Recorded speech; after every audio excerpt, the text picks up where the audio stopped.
Al-Mahar, named after the rare Arabian oryx it protects, is a 45-minute drive into the desert outskirts of cosmopolitan Dubai, the bustling trade and tourism hub of the oil-rich United Arab Emirates. A low-voltage fence surrounds the reserve to prevent camels, animals that are not indigenous to this area, from straying in and the protected species from wandering out, ensuring that Al-Mahar's guests can enjoy a natural habitat while lolling in their own luxurious environment. And while indulging themselves in five-star luxury and the beauty of nature, guests at Al-Mahar Resort can relax in the knowledge that they are also nurturing the environment.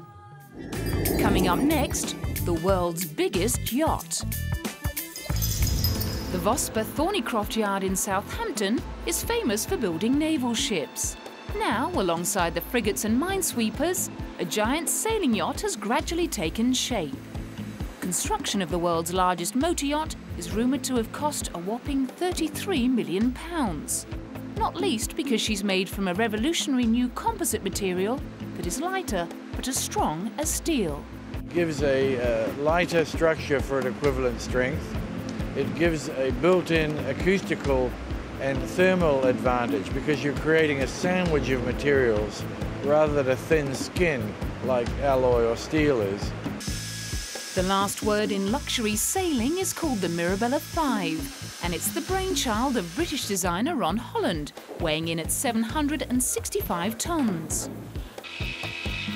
Under sail, it will be the biggest and most powerful yachting machine ever designed, although probably not for long, as rival designers say there's no technical limitation to the size that pleasure yachts could reach.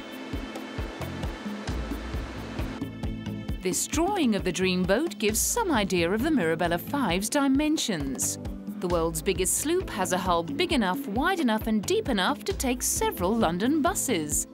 On completion of the 75-metre hull, the yacht will be fitted with a mast more than 90 metres high. The design is outstanding. Its size is going to allow for much greater speed, because on a big boat like this, it's its length that determines its speed. And the way the keel is designed, the bottom is designed, this boat will perform very well upwind as well, which is something most big boats don't do. The Mirabella 5 boasts 6 staterooms, king-size bedrooms, ensuite bathrooms, satellite TV, a cinema, gym and sauna all included, and all serviced by a permanent 12-member crew. We're going to achieve a launch at the end of November. Shortly after that, the vessel will go to Portsmouth and we will step the mast, which means fitting a 90-metre tall mast, a huge structure that we're building at another of our shipyards, and people will then see for themselves the true size of this ship. The ultimate sailing machine may be built for speed, but the yacht is designed mainly for the super-rich to cruise the Caribbean and the Mediterranean. The Mirabella 5 will be hired out for charters. Not surprisingly, when it comes to hiring out a vessel with sailing and rigging proportions never before considered, a working jib of nearly 9,000 feet and a staysail of nearly 3,500 feet, only those with the deepest of pockets need apply. But owner Joe Vittoria is confident of finding plenty of recession-proof billionaires willing and able to find the charter fee of $250,000 a week. There are 490-odd billionaires in dollars in the world, and I only need 20 of them to get my 20 weeks charter. Many of them will even charter it for more than 1 week. But forget the billionaires, there are a lot of people out there that have the kind of money that's necessary to have a holiday that's going to cost maybe $500,000 by the time it's over.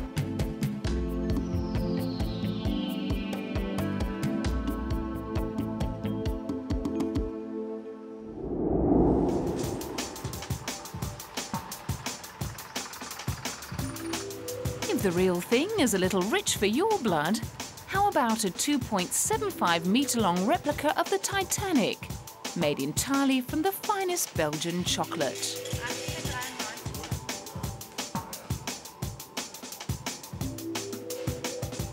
More than 90 years after the luxury liner sank, it resurfaced in Germany. Berlin's traditional chocolate makers, Fassbender and Rausch, known for their extravagant creations, built the ship at a scale of 1 to 100. When the chocolate version of the ill-fated ship was unveiled in Berlin, it was clear the confectioners had considered every single detail. The anchor, the chimneys, and every single one of the ship's portholes. We are known to make buildings out of chocolate, and so far we've always created buildings in Berlin, like the Brandenburg Gate, the Reichstag, or the Church of Remembrance. One day there was a magazine here with pictures and a blueprint of the Titanic, so we asked ourselves whether it would be possible to reconstruct this gigantic ship on a 1:100 scale.